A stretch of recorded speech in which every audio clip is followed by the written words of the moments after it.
All right, let's talk Ohio State Buckeyes, national champion Ohio State Buckeyes. And tell you what, this season, total whirlwind, how it went back and forth, but you ended up getting the job done when it mattered most. Credit to you guys, obviously, phenomenal national title win. But all eyes, it's football, right? Are immediately focused towards the future, like all great programs must do. And Ohio State has an interesting update, I think a massive update for the most important position on the field. Exciting news out of Columbus. But first, I'm Nick, and this is Saturday morning inspection.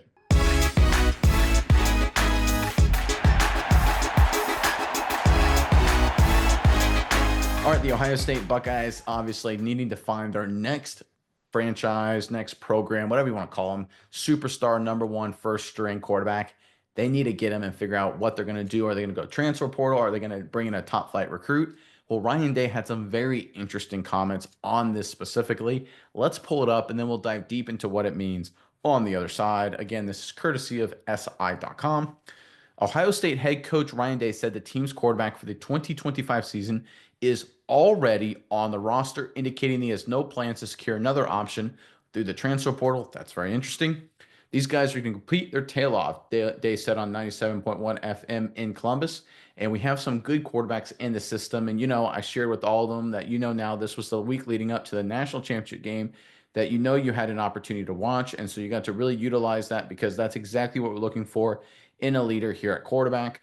A lot of coach speak there. But here's what the report goes on to say. Right now, these options look very promising. Former Alabama five-star transfer Julian Sayin, Lincoln Kineholtz, and incoming five-star freshman Tavian St. Clair. The very early indications would appear to favor Sayin, but as the heir apparent to Howard. But Day says everyone on the depth chart will get a shot to prove himself. I think if you read between the lines here and sit back and think here for a minute, we all know who likely, barring some surprise, will be the starting quarterback for Ohio State going forward. But give credit to Ryan Day. He's not going to use the transfer portal or to try and bring in another freshman. He likes who he has right now. Miles, I'm curious what your thoughts are on all of this. But Ohio State fans, you first in the comment section below. Who do you want to be the next QB1, starting quarterback, franchise quarterback, whatever you want to call it, for the Ohio State Buckeyes? Let us know the guy you want to lead the charge in the comment section below. But Mize, I will throw it over to you now. What are your thoughts on this latest update out of Ohio State? Yeah, Nick, I think this is big news for the Buckeyes, especially, they win national championship. All eyes are towards next season. You gotta come, and do a really good job next season as well. You still have to come back and play at a high level, especially if you're gonna say, I don't need to hit the transfer portal to find another quarterback like we did with Will Howard. I've got guys on the roster. I'm going to do that. And especially after you lose defensive coordinator Jim Knowles, who was a really big part of that team as well. I think coming here and saying, I still don't need to go. The offense is going to be fine with these young guys. The defense is going to have some growing pains, but I still trust my young guys to come in and perform on the offense. I think that speaks a lot about the guys that he has coming in on this offensive side of the ball at the quarterback position, especially Julian saying, like you said, you got to read between the lines a little bit. He's saying that Julian saying is the slightly favored to be the next heir apparent to Will Howard. It's all about who Chip Kelly likes, who he's going to keep going forward.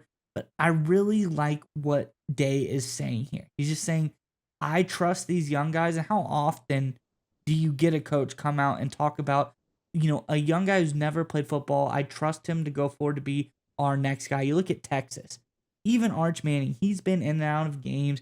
He's been sitting behind Quinn Ewers for a long time. Everyone knows he's the heir apparent at Texas, but you've at least seen him through, periods of games, quarters where he comes in, a full game here, a full game there. You know pretty much what you're going to get out of a guy like Arch Manning.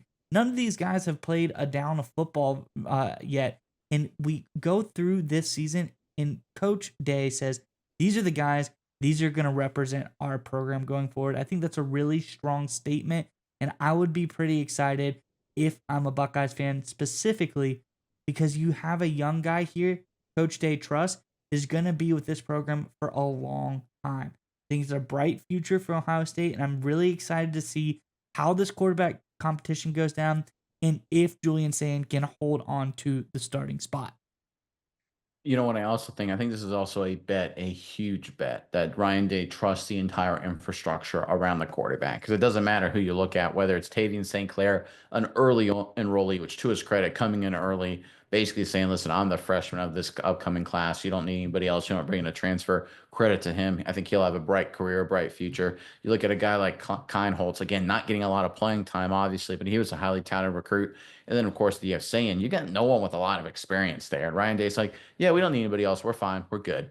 That is faith in the infrastructure. That's faith in the O line, faith in the running backs, faith in the wide receivers, faith in the defense, faith in the entire staff around the quarterback. And I think that's one thing that I really liked and really honestly saw from Ohio State on the national title run, and what Ryan Day, I think, has kind of learned and adapted to going forward. I think one of the issues that Ryan Day would kind of fall into the trap of is like, well, we've got great quarterbacks like CJ Stroud, for example, for a number of years. He can just beat everyone by himself because he's a phenomenal player, and Stroud obviously was. But he has such a strong just talent base around basically every position, but around the quarterback, where you don't need to throw it all on the quarterback. You can hand the ball off. You can play defense. You can play special teams. You don't have to get too cute, right? Keep it simple. You've got a great playmaker like Jeremiah Smith. Throw it to him most of the time. Run the ball, keep it simple, and play defense and get after it, right? If you do things and just simplify it, you can be extremely successful. And I think that's what we're seeing from Ohio State going forward. I honestly think Sagan's the favorite. I think he will win and be the QB1. He'll win the job, be the QB1 going forward.